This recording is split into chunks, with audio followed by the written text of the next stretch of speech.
Imagine computers that can read your mind, and brain chips that can control phones and computers with your thoughts. You can text with your mind, play games with your mind, set up your home and even work with your mind. Sounds like the future, doesn't it? Such a technology could revolutionize every aspect of life, from astronauts floating in space to people with disabilities who cannot move their arms or legs.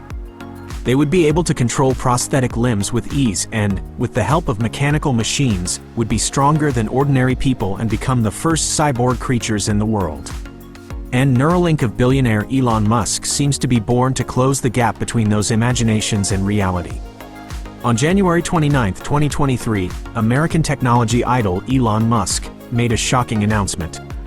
His company Neuralink has successfully implanted the first human brain chip, and the patient is recovering well.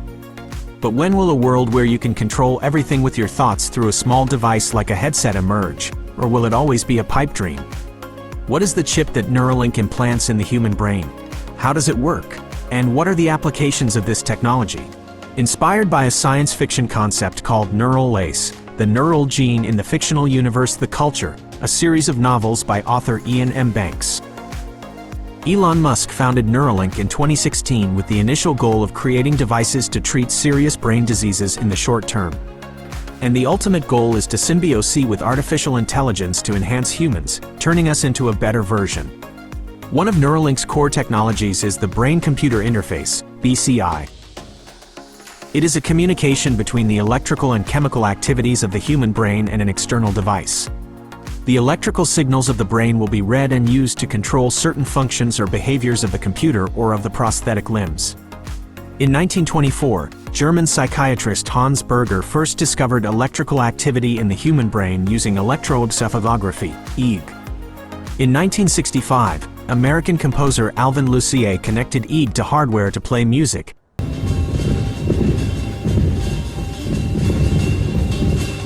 And although it didn't sound very good, it could be considered the most classic rudimentary example of a brain-computer interface.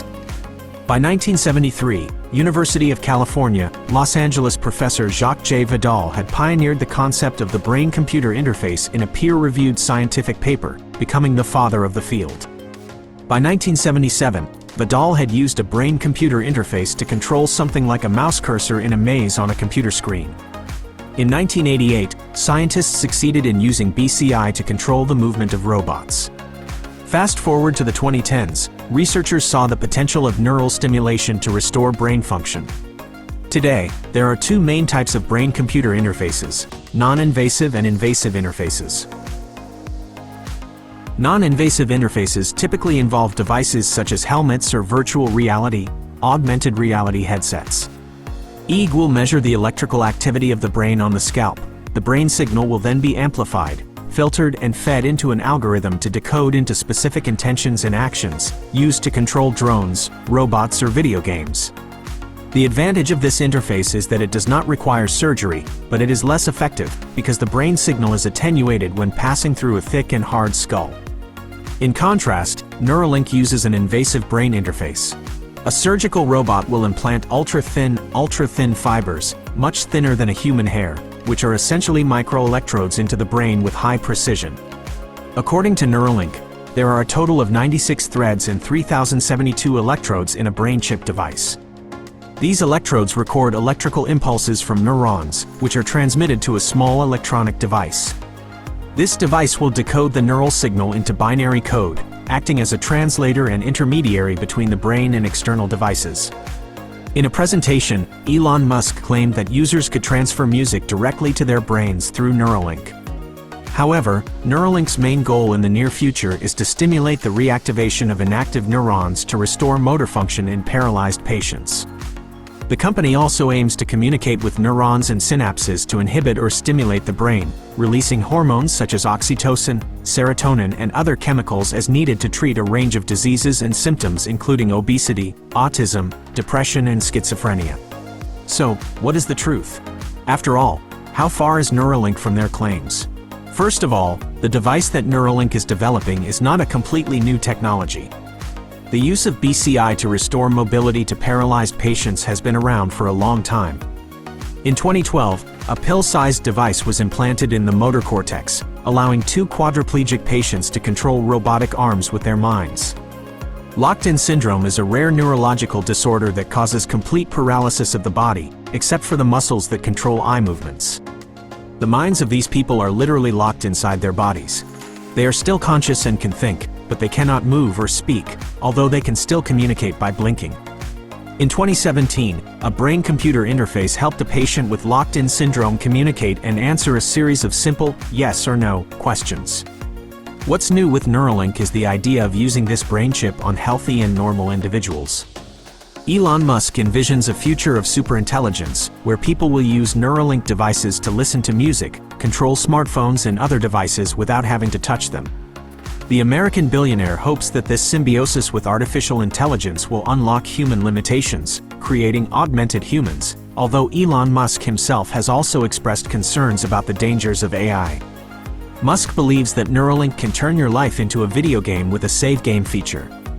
It will continuously record your brain states, so that whenever you suffer a brain or spinal injury, all you need to do is reload the last state that the device has saved. But that's a dream. What about the reality? So far, Neuralink's biggest achievement has only been to successfully implant a chip into the brain area that controls movement intention in a paralyzed patient. This person is now recovering well, and the device has recorded the first neural impulses. Earlier in 2021, Neuralink shared a video in which the company claimed that a 9-year-old male monkey implanted with the N1 device in both hemispheres of the brain could play a ping-pong game with its mind. If the human trial is successful, it will be a major milestone for Elon Musk to launch the first commercial product he calls telepathy. However, don't jump for joy just yet, because it's still a long way from superintelligence or augmented humans. Telepathy will allow you to control your phone or computer with your mind only, and the user. Its target will be people who have completely lost the use of their hands and feet. Imagine if Stephen Hawking were still alive, and he could communicate faster with telepathy. Who knows, we might have some more interesting knowledge about the universe. If Elon Musk succeeds, the future of devices to help paralyzed people is very near, but is the current brain-computer interface technology advanced enough for you to dream of opening your mind? Becoming a mobile Google or backing up your brain? I'm afraid the answer will disappoint you. According to Elon Musk, the biggest breakthrough of Neuralink compared to previous brain-computer interface studies. That is the strong growth in bandwidth. Before Neuralink, the largest microelectrode array, Maya, had only 128 electrodes. Musk claims that Neuralink has up to 3,072 electrodes, capable of both reading and writing information to and from the brain, creating a symbiotic relationship between the human brain and the computer. They are sewn into the human brain with a sophisticated surgical device that resembles a sewing machine. The development of a miniature chip that can be sewn into the brain is clearly a major step forward in the field of brain-computer interface. However, according to neuroscientist R. Douglas Fields, the real problem lies not in bandwidth but in the current limited ability of humans to calculate and interpret what is happening in the brain. Putting a thought from a computer into the head is not easy at all. Like a binary bit that only exists in a state of 0 or 1, a neuron also fires or does not fire. If we control neurons by converting binary code into these two states, then a network of 300 neurons will be equivalent to 2 to the power of 300 possible states. That's 2 sextillion 37 quintillion 35 quadrillion 976 trillion 334 billion 486 million 86,376 states. In case you still find it hard to imagine, this number is more than the number of atoms in the entire observable universe, which is only about 2x 10 to the power of 80. And if all 3,076 microelectrodes are used, the number of states will be up to 5.8 times 10 to the 924, exceeding the computing power of any computer. Another problem is, how do you know which neurons to stimulate to implant a thought, or to download a specific piece of information? How do you find the right few dozen, few hundred, or few thousand cells out of the approximately 16 billion neurons in the cerebral cortex? Not to mention that, no two brains are alike, meaning that neurona in my brain doesn't necessarily work the same as neurona in the same location in your brain. So how do we solve this problem? And moreover, if neuroscientists can't yet figure out how information is stored or encoded in the brain, how can Neuralink say it can teach the brain to understand? In fact, Elon Musk and Neuralink have never done it, even on animals. Not to mention that any method involving brain surgery carries risks, and the lifespan of brain chips is something that needs to be tested over time. In short, it is a great idea, and its potential to restore sensory perception to the disabled is very much to be expected. However, there are still many problems to be solved before we can think about a symbiosis between the human brain and artificial intelligence. Do you look forward to this product from Elon Musk? Please leave a comment below. As always, like this video if you find it interesting, subscribe to the channel and turn on the bell to follow the latest scientific news from Facts 5 Minutes. And now goodbye and see you again.